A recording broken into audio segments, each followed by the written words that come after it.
حضرت غوث پاک جیلانی شیخ عبدالقادر رضی اللہ تعالیٰ غوث اعظم درمیان اولیاء چو محمد درمیان انبیاء. غوث اعظم کا ولیوں میں وہی مقام ہے جو نبیوں میں رسول کریم کا مقام ہے.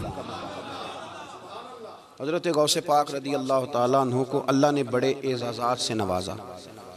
ایک اعزاز اللہ نے یہ دیا کہ ماں کی طرف سے حسینی ہیں، باپ کی طرف سے حسنی سید. نانا بھی اللہ کے ولی، دادا بھی اللہ کے ولی، پھوپھی بھی اللہ کی بہت بڑی ولی ہے، بہت بڑی ولی. والد گرامی، آپ نے وہ سیب والا واقعہ تو بڑا ہی سنا ہوا ہے، اس طرف تو میں نہیں جاتا. ماں بھی اللہ کی بہت بڑی ولی ہے. یہ اللہ نا اسباب بناتا ہے، خود ماحول بناتا ہے. آپ کے جو والد گرامی تھے ان کا نام تھا ابو صالح سید موسیٰ جنگی دوست رحمت اللہ علیہ. بادشاہ کے کچھ سپاہی تھے جو مٹکے اٹھا کے جا رہے تھے، اور مٹکے تھے شراب کے بھرے ہوئے، مٹکے اٹھا کے جا رہے تھے. حضرت سید محمد موسیٰ جنگی دوست رحمت اللہ علیہ بھی قریب سے گزرے. یہ کیا ہے بھائی؟ بدبو سے سمجھ تو گئے. تصدیق کے لیے پوچھا کیا ہے؟ انہوں نے کہا جناب یہ بادشاہ کا سامان لے کے جا رہے ہیں. آپ تو جھنڈے والی گاڑی کو ویسے نہیں نہ پوچھ سکتے، سوال ہی نہیں پیدا ہوتا.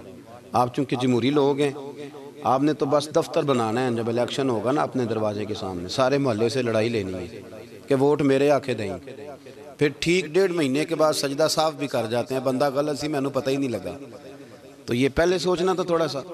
ایسے ہی بلا وجہ الیکشن تو روز کبھی کبھی آئے گا، تو ہم نے ایک جگہ تو روز رہنا، ایک دوسروں سے جھگڑے کرنا اور معاذ اللہ تعالیٰ غیبتیں کرنا، عزتیں اچھالنا، یہ مسلمان کا شیوا نہیں ہے. حضرت غوث پاک کے والد نے پوچھا کیا لے کے جا رہے ہو؟ بادشاہ کا سامان ہے جی.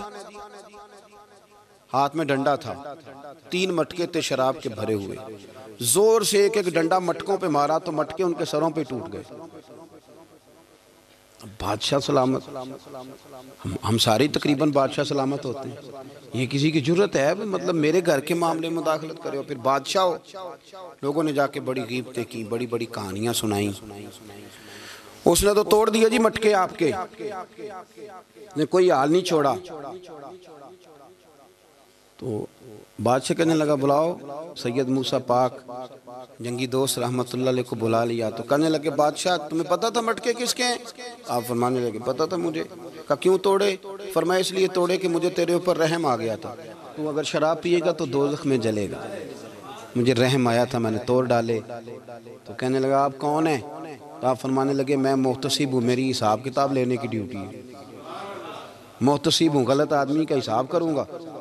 تو بادشاہ کہنے لگا کس نے ڈیوٹی لگائی آپ کی؟ فرمانے لگے میری ڈیوٹی میرے رب کریم نے لگائی ہے، میری ڈیوٹی اللہ نے لگائی. تأمرون بالمعروف وتنہون عن المنکر، مسلمان کے ذمے ہے اچھائی کا حکم دے گا، برائی سے روکے. یہ ذمہ داری ہے میری، اللہ نے ڈیوٹی لگائی ہے. بادشاہ پہ اتنا روب طاری ہوا کہ کہنے لگا حضور آپ کی بڑی مہربانی، آپ نے یہ کام کیا. کہنے لگا جناب اگر آپ اجازت دیں تو میں بھی آپ کو محتسب نہ بنا دوں، آپ میرے وزیر بن جائیں، کوئی بندہ اس طرح کا کام کرے تو اسے روکیں. تو آپ فرمانے لگے نہیں، تو اپنی نوکری سنبھال کے رکھ، جسے اللہ ڈیوٹی پہ لگائے اسے پھر بندوں کی ڈیوٹیاں نہیں کرنی چاہیے. یہ اعزاز اللہ نے انہیں دیا، یہ شان رب کریم نے عطا فرمائی. ان کے صاحبزادے تھے حضرت غوث پاک جیلانی رضی اللہ تعالی عنہ. اللہ تعالیٰ نے جب کسی شخص سے کام لینا ہوتا ہے تو اللہ اس کے لیے اسباب بھی خود ہی پیدا کر دیتا ہے. علامہ اقبال اپنے استاد کی بڑی قدر کرتے تھے، شمس العلماء کی. تو ایک دن حضرت شمس العلماء سے کہنے لگے استاد جی آپ کی مہربانی سے پڑھ گیا ہوں. تو فرمانے لگے پتر تیری کلاس میں تو 250 لڑکا تھا، میری مہربانی تو سب پہ تھی، پر سارے تو اقبال نہیں نہ بنے. فرمانے لگے تیرے اندر بھی کوئی خوبی تھی، اس کی وجہ سے اللہ نے تجھے یہ اعزاز، کوئی چیز تیرے اندر بھی. اللہ تعالیٰ جب کسی بندے کو نوازتا ہے نا تو بندہ بھی محنت کرتا ہے، لیکن اس کی محنت سے زیادہ اللہ کے فضل کا دخل ہوتا ہے. تو بندے کئی دفعہ کہنے لگ جاتے ہیں بڑی مشقت کی، بڑی محنت کی، کچھ بھی نہیں ہوتا. زیادہ اللہ کے فضل کا انحصار ہوتا ہے، رب جیسے چاہتا ہے ویسے فیصلے دیتا ہے. آپ فرماتے ہیں کہ میں چھوٹا سا تھا، والد انتقال کر گئے، والدہ تھی میری اور ہم 2 بھائی تھے. فرماتے ہیں بچے کھیلنے کے لیے نکلے تو میں بھی ان کے پیچھے کھیلنے نکل گیا. ایک بیل بچوں کے قابو آ گیا، تو بچوں کے قابو کو چیز آ جائے تو پھر وہ اس کا جو حال ہوتا ہے وہ تو ہمیں پتہ ہی، ہم سارے بچے رہ چکے ہیں۔ تو کہتے ہیں وہ بیل قابو آ گیا، کوئی اس کے کان چھیڑتا، کوئی اس کی دم چھیڑتا، کوئی اس کے سینگ چھیڑتا، کوئی کسی جگہ سے اسے تنگ کرتا، مختلف بچے اس کو نا دم سے پکڑ کے ہلاتے، بیل بھاگتا۔ حضور غوث پاک فرماتے ہیں میں بھی آگے بڑھا، اور میں نے جب اس کی دم پکڑ کے ہلائی تو بیل نے میری طرف منہ کیا اور کہنے لگا عبد القادر تو نہ ایسے کر، بول کے کہنے لگا تو نہ ایسے کر، تجھے رب نے ان کاموں کے لیے پیدا نہیں فرمایا۔ آپ فرماتے مجھے اتنا خوف طاری ہوا، بیل کو بولتے دیکھا تھا پہلی دفعہ، بیل کو۔ اب میرے سنی کو بھی دلیلوں کی ضرورت ہوتی ہے، دلیل نہ دیں، کسی بزرگ کی بات سنائیں تو سنی بھی تھوڑا تھوڑا دائیں بائیں دیکھتا ہے۔ یہ شور ایسا ہوا ہے نا، پراپوگنڈا ایسا ہے۔ میں حدیث پاک سنا دیتا ہوں۔ رسول کریم صلی اللہ تعالیٰ علیہ وآلہ وسلم فرماتے ہیں ایک شخص نے بیل پہ سواری کر لی تھی۔ بیل سواری کے لیے نہیں پیدا کیا گیا، سواری کے لیے اونٹ ہیں، خچر ہیں، گھوڑے ہیں، گدھے ہیں، بیل کھیتی باڑی کے لیے۔ اس شخص نے جب بیل پہ سواری کی تو بیل پیچھے مڑ کے دیکھنے لگا اور کہنے لگا یار تو بڑا بیوقوف ہے، بول کے کہنے لگا مجھے اللہ نے سواری کے لیے نہیں پیدا کیا، میرے سے وہ کام لے جس لیے میں پیدا کیا گیا ہوں۔ تو بندہ ڈر گیا، کہنے لگا بڑی حیرانگی والی بات نہیں کہ بیل بولتا ہے، تو بیل پھر بول پڑا۔ کہنے لگا اس سے بھی زیادہ حیرانگی والی بات ہے۔ اس نے کہا وہ کیا؟ کہنے لگے مدینے میں نبی پاک آ گئے ہیں اور تو نے ابھی تک کلمہ ہی نہیں پڑھا، یہ اس سے بھی زیادہ حیرانگی والی بات ہے۔ جامع المعجزات میں حدیث موجود ہے، حضور آ گئے اور تو نے کلمہ ہی نہیں پڑھا۔ وہ شخص کہتا ہے میں سر پٹ دورا، جب آ کے سامنے کھڑا ہوا تو حضور مسکرائے، فرمایا آجا پڑھ لے کلمہ، مجھے پتا ہے تجھے کس نے بھیجا ہے۔ اللہ والوں کی باتیں مان لیا کریں، میں بڑی ذمہ داری سے کہتا ہوں رب کریم کے کوئی بندوں کی بات کتاب و سنت کے خلاف نہیں ہوتی، وہی تو کتاب و سنت آگے پہنچانے والے ہوتے۔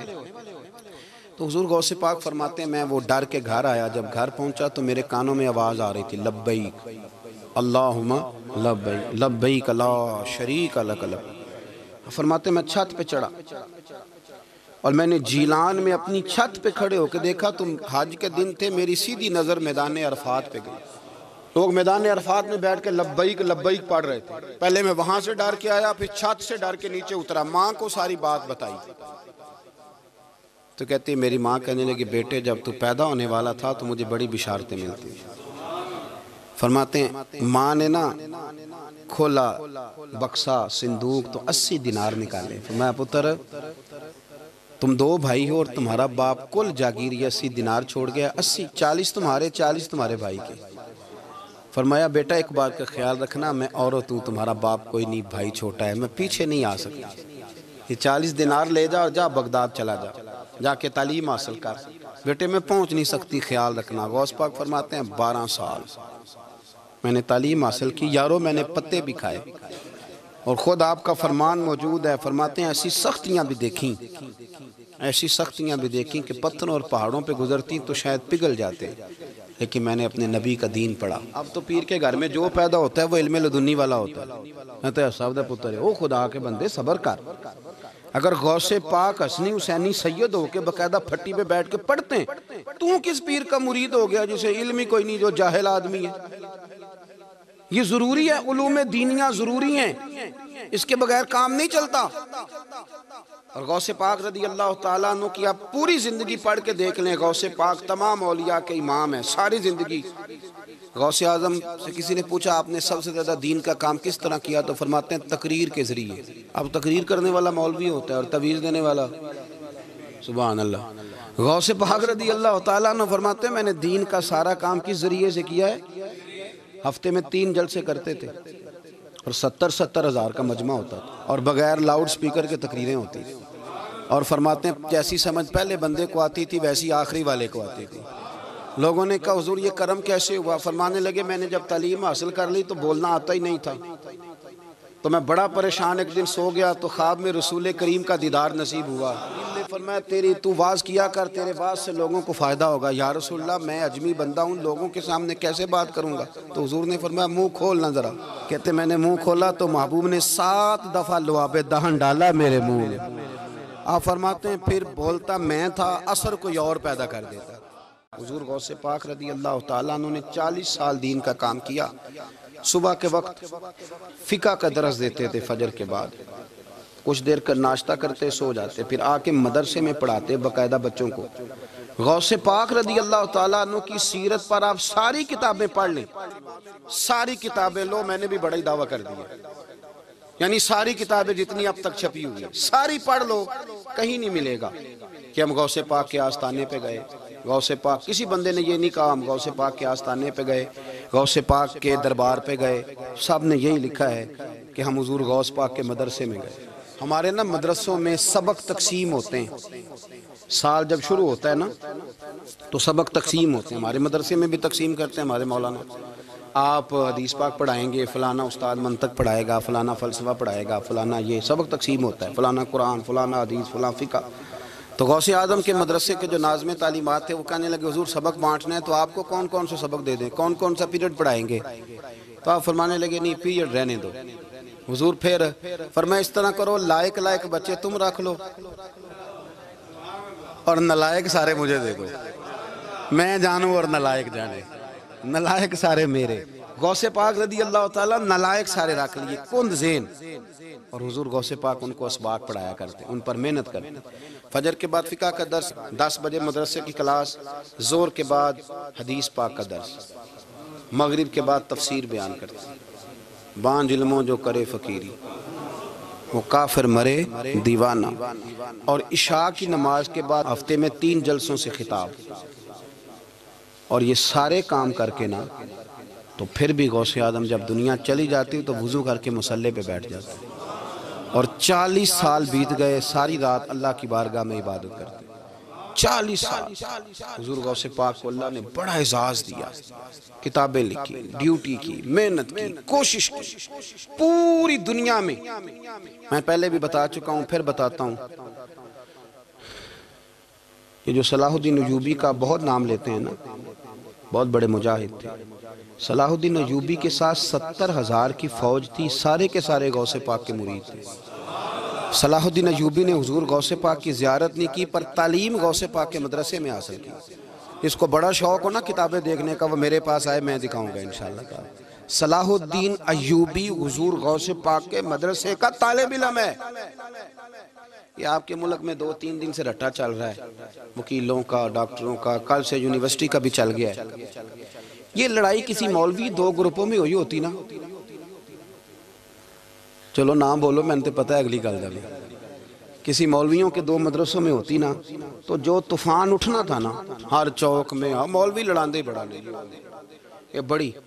میں نے دعوت دی تھی پرسوں، میں نے کہا جب وکیل مکمل تعلیم کر لینا اسے 2 سال مدرسے میں لاؤ، ہم اسے سکھائیں گے اٹھنا کیسے ہے، بیٹھنا کیسے ہے، ان کو لاؤ۔ اس لیے کہ ہم اپنی بات نہیں بتائیں گے، ہم بتائیں گے محمد عربی کی باتیں صلی اللہ علیہ۔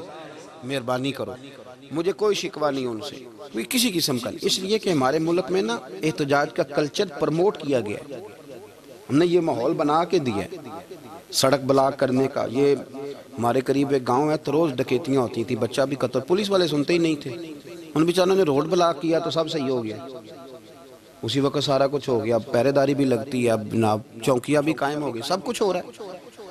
مزاج بنا دیا ہم نے، یہ عدم برداشت ہے، یہ کلچر خطرناک ہے، یہ کلچر تباہ کرے۔ وکیل کوئی غیر نہیں، ہمارے اپنے بھائی ہیں، کون ہے وہ؟ ڈاکٹر کون ہے؟ ہمارے اپنے۔ یہ جو بچے یونیورسٹی میں لڑے کون ہیں؟ ہمارے اپنے۔ ہم ان کو کاٹ کے نہیں پھینک سکتے، یہ کوئی دوسرے لوگ نہیں، سب کو ضرورت ہے ایک دوسرے کی، لیکن خدا را مہربانی کرو، معاشرے میں برداشت کا کلچر پیدا کرو، سکون کا کلچر پیدا کرو، سہنا سیکھو۔ سنو ایک بات کرتا ہوں، اللہ کرے کہ میں سمجھا سکوں، سارے فیصلے خود نہ کرو۔ اگر تمہیں نظر آئے نا کہ آپ کے ساتھ کہیں ناانصافی بھی ہو رہی ہے تو ساری عدالتیں دنیا میں نہیں لگنی، ایک قیامت میں بھی لگنی ہے۔ ہاں امام حسن کو زہر دے دیا گیا تو امام حسین کہنے لگے بھائی بتاؤ کس نے دیا ہے؟ فرمایا حسین اگر وہ نہیں جس پر مجھے شک ہے تو میں کسی آدمی کا بلا وجہ تمہیں نام کیوں بتا دوں؟ کہا پھر بھائی آپ اشارہ تو نہیں بتا دیں؟ تو فرمایا حسین اگر وہی ہے نا جس پر مجھے شک ہے تو پھر بھی میں نے فیصلہ اپنے رب پہ چھوڑ دیا۔ فرمایا میرے رب سے زیادہ بہتر فیصلے کرنے والا کوئی موجود کچھ فیصلے اللہ پہ چھوڑ دو. آپ یقین کریں آپ کو بڑا ہی مزہ آئے گا, آپ کو سکون آئے گا زندگی میں. کچھ فیصلے اللہ پہ چھوڑو, برداشت کا کلچر پرموٹ کریں اس وطن کے اندر. یہ بڑا پیارا ملک ہے, اس میں برداشت کا کلچر پیدا کریں. وکیل کو ہر وقت ڈاکٹر کی ضرورت ہے, ڈاکٹر کو ہر وقت وکیل کی ضرورت ہے. ہم ایک دوسرے کے بغیر دیکھیں نا, میں نے آئین بھی رکھا ہوا ہے پاکستان کا, لیکن اس کے باوجود کو مسئلہ بن جائے تو میں کسی وکیل صاحب کو فون کرتا ہوں. میرے دوست ہیں, میں پوچھتا ہوں کہ یار یہ مسئلہ ہے, اس کا کیا حل ہے. ہم مل کے رہتے ہیں معاشرے میں. برداشت کے کلچر کو پرموٹ کریں, پیار کریں, محبت بانٹیں. یہ وطن ہے, اس کو مل کے سنواریں گے تو انشاءاللہ تعالیٰ یہ رسول اللہ کے دین کا قلعہ بنے گا بڑا مضبوط. اس سے پیار کریں. مثبت غلط بات ہے تو اس کو آپ سمجھائیں, اس پر تبلیغ کریں, لیکن یہ نہ کریں کہ آپ عدم برداشت کا ماحول پیدا کریں. حضور غوث پاک رضی اللہ تعالیٰ عنہ دین کا کام. ایک بات, اللہ والوں کے پاس لوگ دعاؤں کے لیے جاتے ہیں. کیوں جاتے ہیں؟ سنو, میرے ساتھ ایک شخص رہتا ہے, صبح سے شام تک میری ڈیوٹی کرتا ہے, نوکری کرتا ہے, خدمت کرتا ہے, گاڑی چلاتا ہے, یہ کرتا ہے, وہ کرتا ہے. ایک صاحب ہیں جو 3 سال کے بعد ملتے ہیں. وہ جو 3 سال کے بعد ملتے ہیں وہ شکوہ کرتے ہیں کہ پیر صاحب اس کی بات زیادہ مانتے ہیں. تو پیر صاحب اب کدھر جائیں, یہ سارا دن پیر صاحب کی مانتا ہے. نہیں سمجھ آ رہی ہے آپ کو بات؟ یہ مزاج ہے نا جی. ایک بندہ سارا دن دنیا داری کرے, مال کمائے, پتہ نہیں جھوٹ بولے, بڑا کچھ کرے, اور ایک اللہ کا ولی جو اپنا بنائے کچھ نہ, سارا دن رسول اللہ کی باتیں کرے, سارا دن اللہ کے دین کی خدمت کرے. اور بھائی وہ جب ہاتھ اٹھاتا ہے نا تو پھر اللہ اس کی بات کو قبول کرتا ہے. کچھ میرے خاص ہیں, کچھ تیرے خاص ہیں, تو کچھ رب کے بھی خاص ہیں. اور اس پر بھی میں پہلے آیت پڑھ لوں گا تاکہ دلیل مضبوط ہو جائے. اللہ فرماتے ہیں واللہ یختص برحمتہ من یشاء. فرمایا میں نے کچھ بندوں کو اپنی رحمت سے اپنا خاص بنا لیا. کچھ بندے اللہ کے بس اللہ کی بارگاہ میں وہ دعائیں کرتے ہیں تو اللہ قبول فرما لیتا ہے. پتر اللہ ہی دیتا ہے, لیکن اللہ کا ولی دعا تو کر سکتا ہے نا.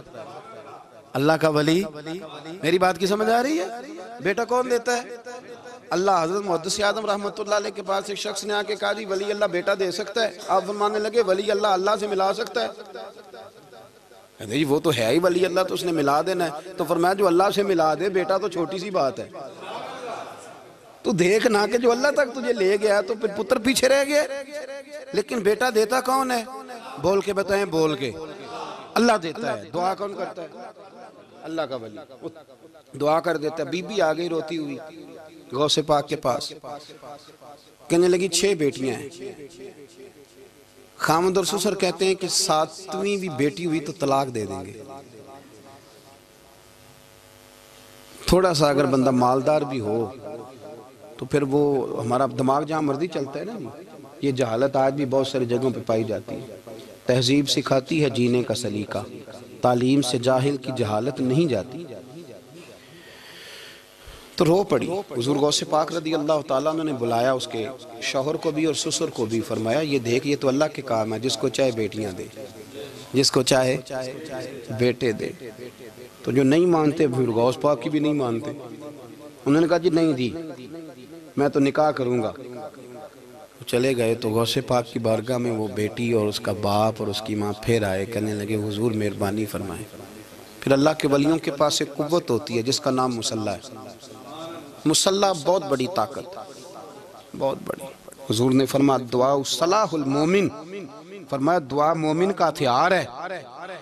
یہ مومن جب ہاتھ اٹھاتا ہے تو پھر عرش کا مالک دروازے کھول دیتا ہے کرم کے. حضور غوث پاک نے مصلی بچھا لیا اور رو پڑے, کہنے لگے مالک کریم اس بی بی کے دل میں کس نے بات ڈالی تھی کہ عبد القادر کے دروازے پہ جا. دیکھیں منانے کا انداز, منانا آتا ہے نا. اللہ کس نے اس کے دل میں بات ڈالی کہ عبد القادر کے دروازے جا, کس نے ڈالی؟ اور مالک اگر تو نہیں ڈالی تھی تو کیا تو اب اپنے عبد القادر کو رسوا کرے گا؟ اگر تو نہیں بھیجا ہے کہ ادھر جا تو اب تو رسوا کرے گا؟ حضور غوث پاک رضی اللہ تعالیٰ دعا مانگ کے چہرے پہ ہاتھ پھیرے, بچی کے سر پہ ہاتھ رکھا, فرمانے لگے پتر جا, مجھے امید ہے اللہ نے 6 بیٹیاں دی ہیں تو 7 بیٹے بھی عطا فرمائے گا. تو بی بی کہتی ہے پھر رب نے فضل فرمایا اور 7 ہی بیٹے عطا فرمائے. پھر 7 ہی بیٹے رب کریم نے دیے. تو جو اللہ کی مان تھا پھر اللہ بھی اس کی. تو اس میں اختلاف کی کیا بات ہے؟ یہ سادی سی بات ہے. ایک بغداد کا سوداگر تھا, بڑا مالدار تھا۔ ایک دن اس نے بغداد کے سارے علماء اور مشائخ کی دعوت پکائی تو غوث پاک کے پاس بھی آیا، کہنے لگا حضور شام کا کھانا ہے۔ آپ نے اس کا چہرہ دیکھا تو وہ رو پڑا، کہنے لگا بغداد کے پیر انکار نہ کرنا۔ آپ نے فرمایا تو جا میں آؤں گا۔ شاگرد مرید کہنے لگے حضرت جی آپ بڑی مشغولیت تھی شام کو، فرمایا اتنا بڑا آدمی جب رو پڑتا ہے تو لگتا ہے بڑا مجبور ہے، چلیں گے۔ شام کو جب اس کے دروازے پہ گئے تو کھانا بھی اس نے چنا تو ساتھ اس نے ایک ٹوکرا ایک صندوق بھی لا کے رکھا، اوپر سے خالی۔ جب غوث پاک نے اٹھ کے دیکھا تو اندر اس سوداگر کا بیٹا، اس تاجر کا بیٹا، دونوں ٹانگوں سے معذور، دونوں ہاتھوں سے معذور، ایک ہی بیٹا اپاہج ہے۔ وہ تاجر رو پڑا، کہنے لگا حضور بڑی دنیا جانتی ہے بڑا مال ہے، پر جب تنہا بیٹھتا ہوں تو کھول کے روتا ہوں۔ وہ بے نیاز ہے نا، ساری زندگی کے بعد ایک بیٹا دیا تو وہ بھی اپاہج ہے۔ حضور بال سفید ہو گئے، لوگوں کی اولاد بڑھاپے کا سہارا بنتی ہے، میں بوڑھے وقت میں اس کو اٹھا کے پیشاب پخانے کے لیے لے کے جاتا ہوں۔ بغداد کے عبد القادر سنا ہے جب تو دعا مانگتا ہے تو رب قبول فرما لیتا ہے، تو مہربانی فرما اگر میرا پتر ٹھیک ہو جائے، میرا زور کوئی نہیں مالک، بے نیاز ہی بڑا ہے، اگر مہربانی ہو جائے۔ تو غوث پاک نے پھر مصلی بچھایا، مصلی بچھا کے کہنے لگے مالک تو اپنے بندوں کے دل میری طرف کیوں موڑتا ہے، اور اگر موڑتا ہے تو پھر رحمت کی نظر فرما، بندہ نوازی فرما۔ ایک باپ اتنے رو رو کے آنسو بہا رہا ہے تو کرم نوازی فرما۔ حضور غوث پاک نے ابھی چہرے پر ہاتھ نہیں پھیرے کہ بچہ اللہ اکبر کہتا ہوا صندوق سے باہر نکل آیا۔